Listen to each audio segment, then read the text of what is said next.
I'm not the only kid who grew up this way. Surrounded by people who used to say that rhyme about sticks and stones.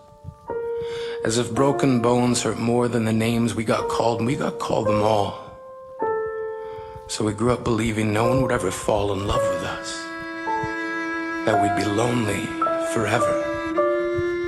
That we'd never meet someone to make us feel like the sun was something they built for us in their tool shed. So broken heartstrings bled the blues as we tried to empty ourselves so we would feel nothing. Don't tell me that hurts less than a broken bone. That an ingrown life is something the surgeons can cut away, but there's no way for it to metastasize. It does. He was a broken branch grafted onto a different family tree. Adopted. Not because his parents opted for a different destiny. He was 3 when it became a mixed drink of 1 part left alone and 2 parts tragedy.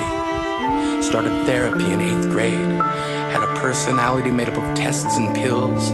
Lived like the uphills were mountains and the downhills were cliffs. 4/5 suicidal, a tidal wave of antidepressants, and an adolescence being called pauper. 1 part because of the pills, 99 parts because of the cruelty. He tried to kill himself in grade 10 when a kid who could still go home to mom and dad had the audacity to tell him, get over it. We weren't the only kids who grew up this way. To this day, kids are still being called names. The classics were, hey stupid, hey spaz. Seems like every school has an arsenal of names getting updated every year. And if a kid breaks in a school and no one around chooses to hear, do they make a sound? Or they're just background noise from a soundtrack stuck on repeat when people say things like kids can be cruel? Every school was a big top circus tent, and the pecking order went from acrobats to lion tamers, from clowns to carnies. All of these miles ahead of who we were freaks. Lobster claw boys and bearded ladies. Oddities juggling depression and loneliness, playing solitaire, spin the bottle, trying to kiss the wounded parts of ourselves and heal. But at night, while the others slept, we kept walking the tightrope. It was practice, and yes, some of us fell. But I want to tell them that all of this is just debris left over when we finally decide to smash all the things we thought we used to be.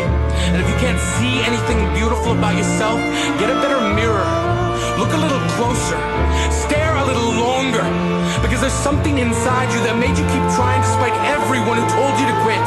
You built a cast around your broken heart and signed it yourself. You signed it. They were raw. Because maybe you didn't belong to a group or a clique. Maybe they decided to pick you last for basketball or everything.